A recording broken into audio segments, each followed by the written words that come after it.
La cita principal que hemos estado considerando durante los últimos 2 meses, ¿sí recuerda cuál es?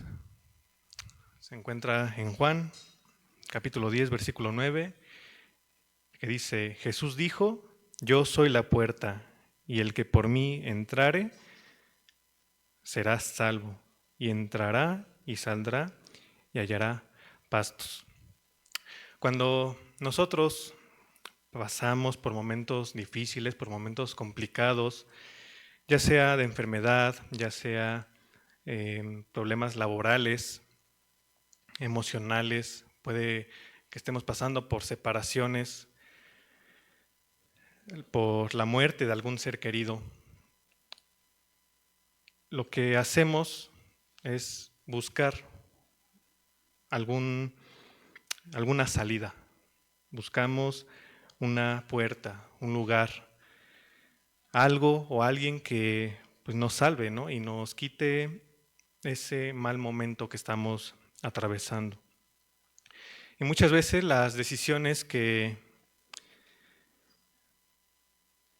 tomamos son incorrectas. Por mencionar algunas, el vicio a la droga, al alcohol, la violencia, que esas en vez de salvarnos, nos hunden cada vez más. Y solamente hay una puerta que es correcta, una puerta que nos da vida, una puerta que nos alienta, nos fortalece, y se llama Jesucristo.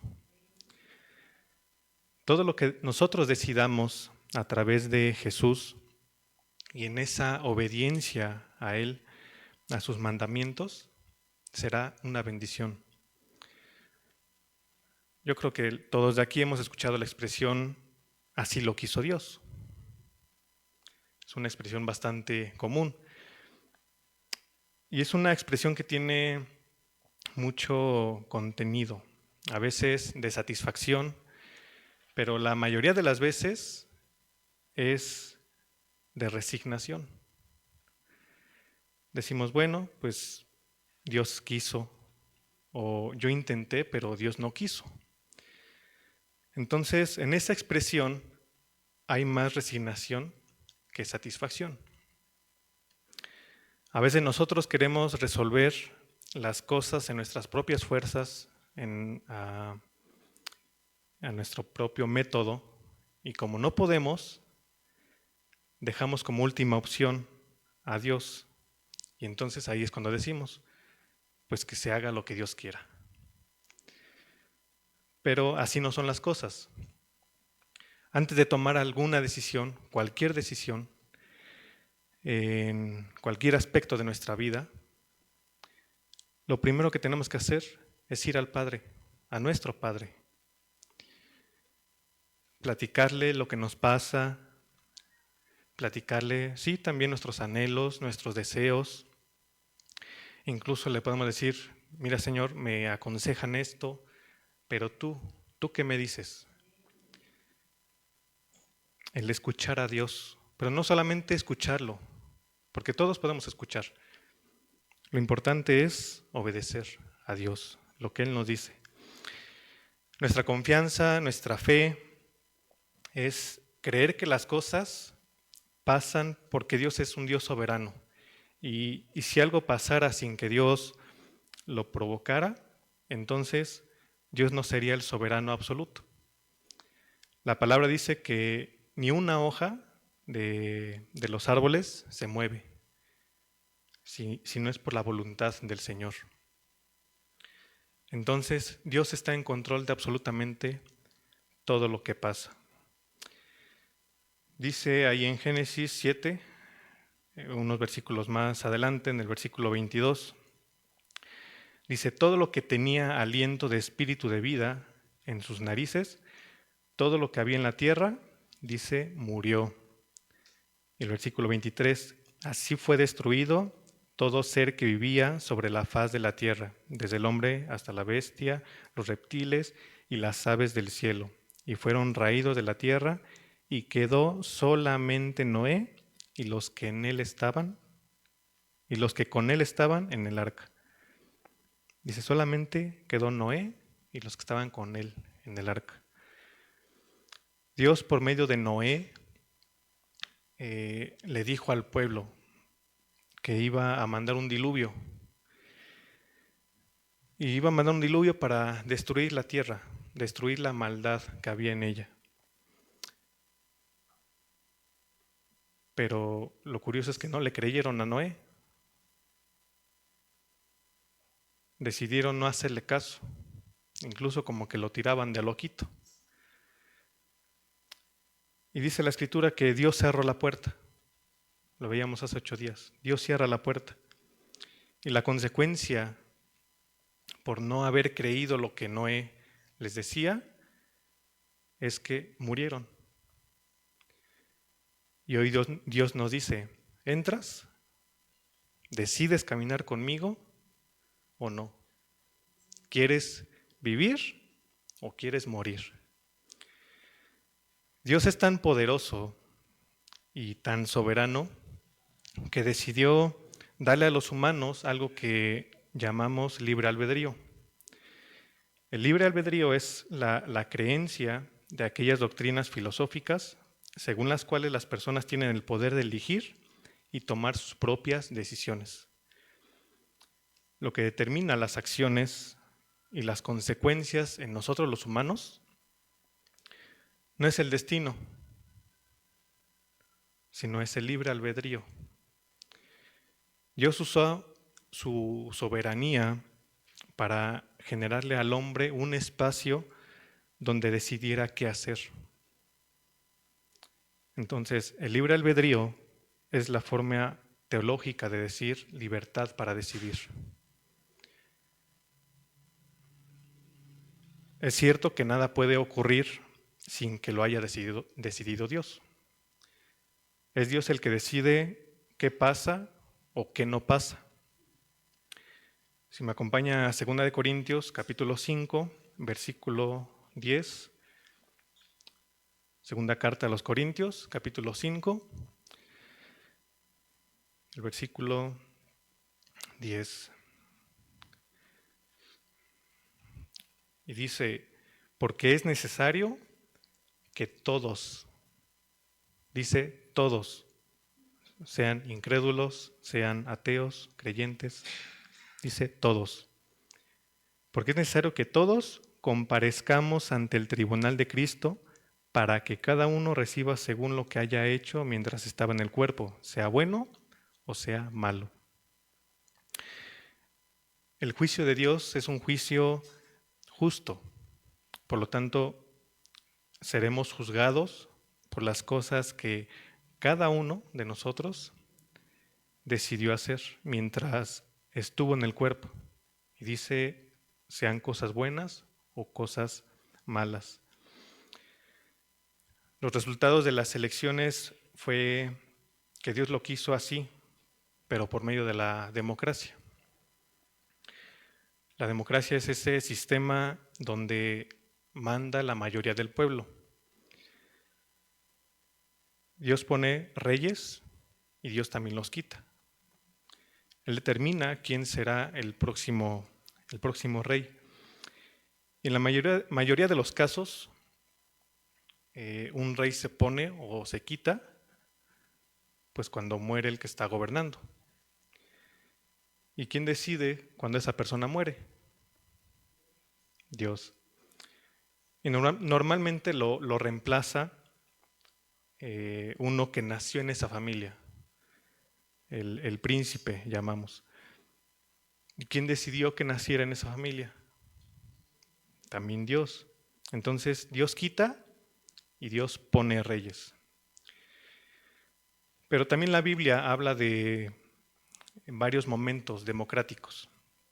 Por mencionar alguno, fue cuando Moisés se fue al monte y la gente se desesperó, se impacientó porque él no regresaba. Entonces el pueblo le dice a Aarón que les hiciera un becerro de oro. Y Aarón le hizo caso a la mayoría. Más adelante, en la historia, están en la tierra prometida. Y Dios dijo que la tomaran. Y ellos dijeron, es que están muy grandotes. Es que pues mejor no entramos, ¿no? Y por eso, por esa decisión, una generación entera se perdió y les costó 40 años pagar las consecuencias de una mala decisión que fue tomada por la mayoría. Otro ejemplo fue cuando le preguntan a la gente si sueltan a Jesús o si sueltan a Barrabás. ¿Y qué deciden? Que suelten a Barrabás. La mayoría lo decidió.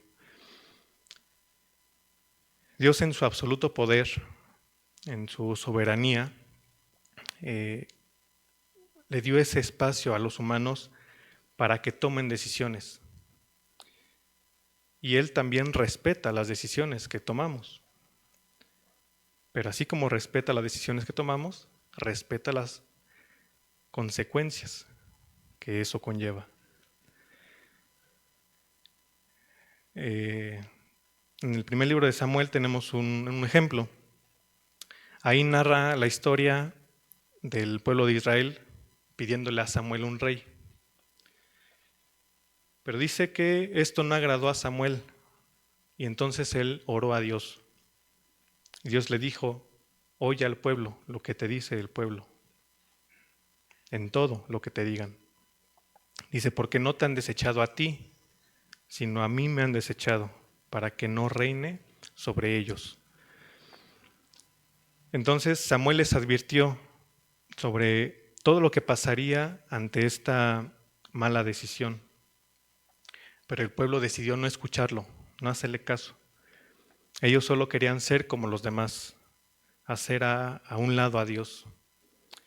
Y como sabemos, pues sufrieron, pagaron las consecuencias. ¿Y qué hizo Dios? Él dijo, es su decisión. Entonces Dios respeta esa parte tan importante de nuestras elecciones, que son las consecuencias de nuestras acciones. La voluntad de Dios no es una imposición o algo que tengo que aceptar, sino que la voluntad de Dios es un privilegio. La voluntad de Dios es un estilo de vida en obediencia a Él. Y por lo tanto es de bendición para la persona. No es una mala racha que nos tocó aceptar.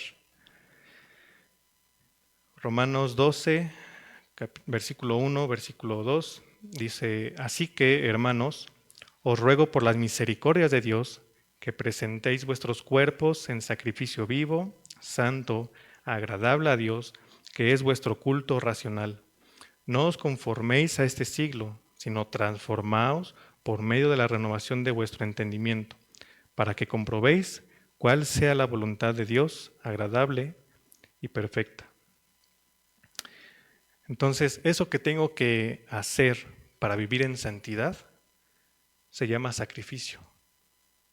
¿Cómo debe ser nuestro pensamiento? Dice, no se conformen a este siglo.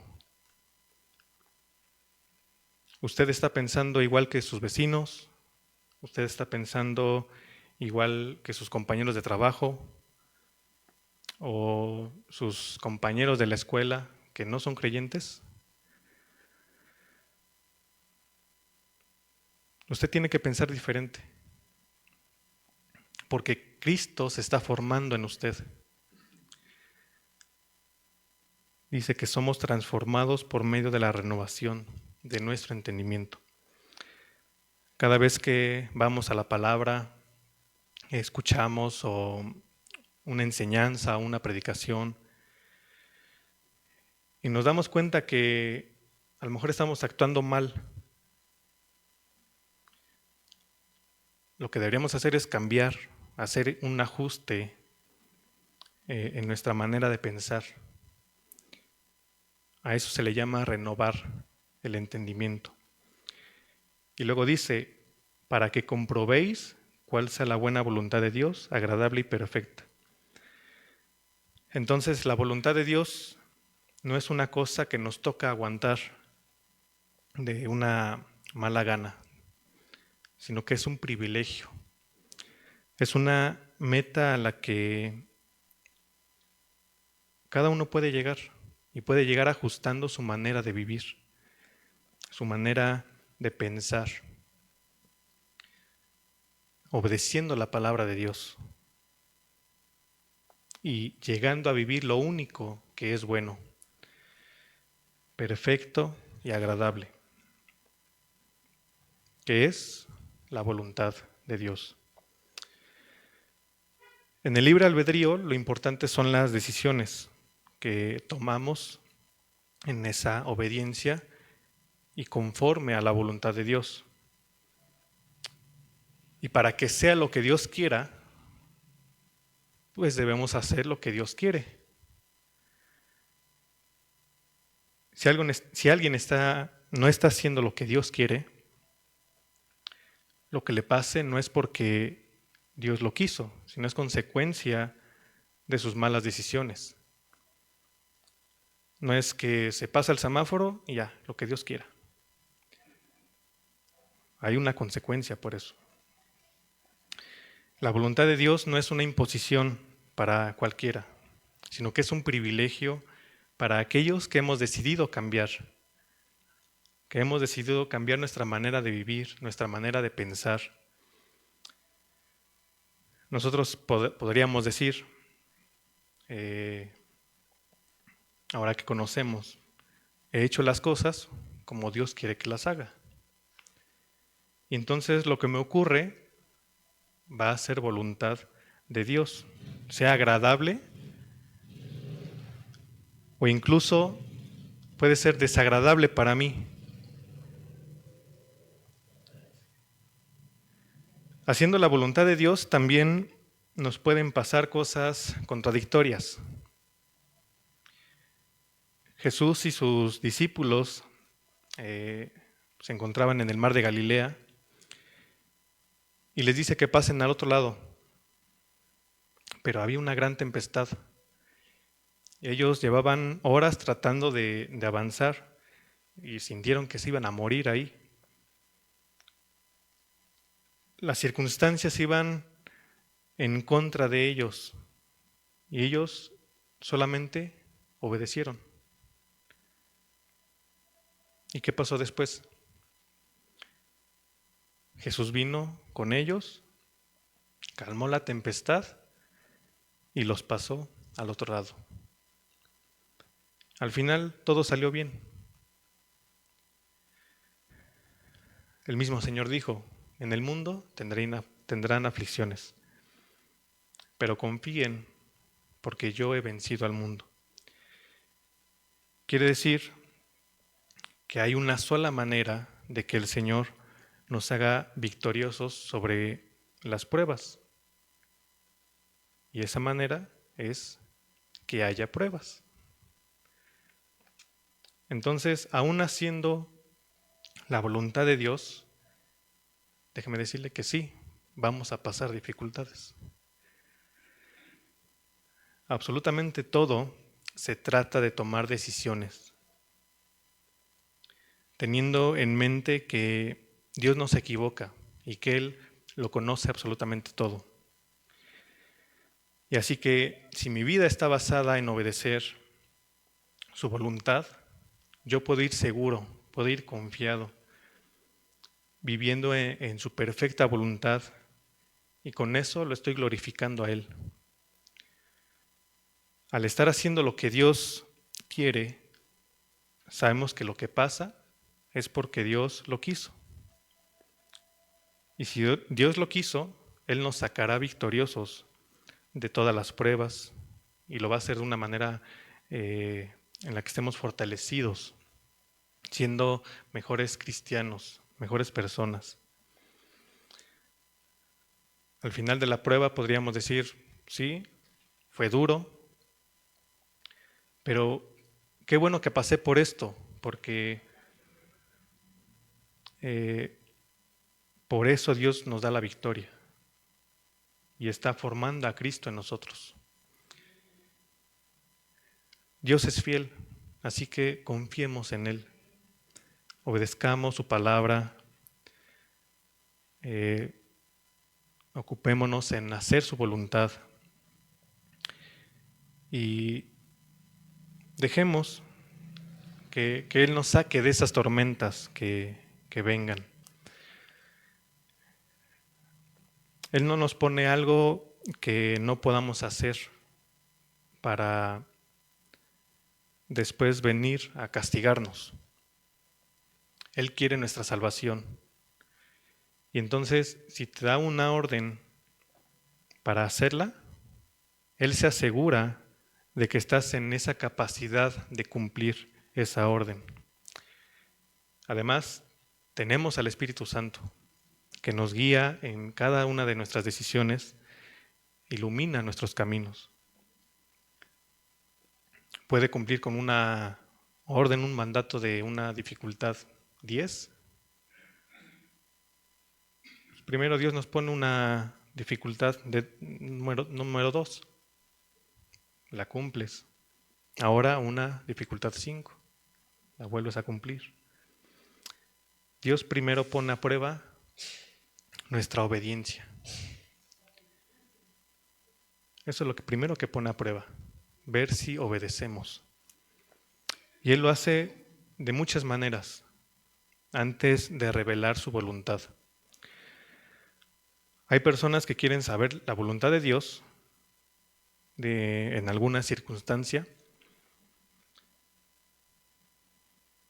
Y el Señor lo primero que ha hecho es ponerlo a obedecer en otra cosa más pequeña.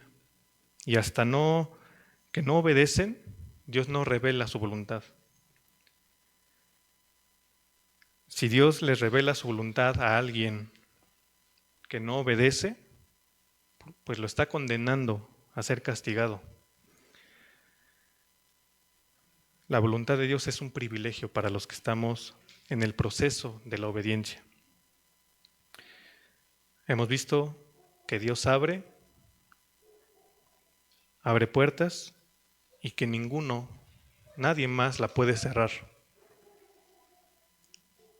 Ni tampoco la puede abrir, solamente Dios. A veces somos tan hábiles para cometer errores, como por ejemplo, mencioné alguno, el tema de escoger pareja. Pues elegí una a mi gusto, con todas las dificultades que me costó conquistarla, pero es la persona que me gustó. Y cuando enfrento alguna crisis, algún problema, le digo, Señor, la mujer que tú me diste. Y Dios podría decir, no, la que tú escogiste. Entonces, ¿quiere que le vaya mal en la vida? Entonces, si quiere que le vaya mal, tome sus propias decisiones en su razonamiento humano, en su propio criterio, dando esa rienda suelta a sus deseos mundanos, creyendo que haciendo eso va a encontrar la felicidad. Pero hermanos, la voluntad de Dios no es algo que le ocurre a alguien que vive como quiere y que luego cuando viene una decisión importante, quiere que Dios se ajuste a sus deseos. Para que sea lo que Dios quiera, hay un requisito. Ese requisito es hacer lo que Dios quiere. Amén. Cierre sus ojos, vamos a orar.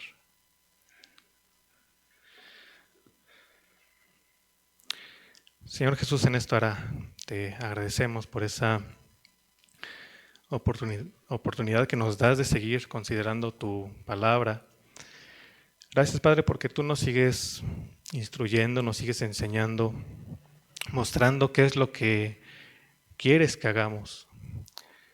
Permite, Señor, que en nuestros corazones pueda existir ese deseo, ese anhelo de buscarte, de conocer más de ti, escuchar tu voz, pero sobre todo, Señor, de obedecerte, poner por obra lo que tú nos mandas. Señor, permítanos estar en esa obediencia, Señor, queriendo hacer tu voluntad. Obra, Señor, siga obrando en cada uno de nosotros, síguenos perfeccionando hasta que cada uno, Señor, podamos llegar a la estatura del varón perfecto, que podamos ser como Cristo, y que las demás personas puedan ver a Cristo reflejado a través de nuestra vida. Sé tú, Señor, con nosotros, ayúdanos a tomar sabias decisiones en ti, decisiones que glorifiquen tu nombre y que tú seas, Señor, en nuestras vidas. Te lo pedimos y rogamos en nombre de Cristo Jesús. Amén. Amén. Vamos a continuar.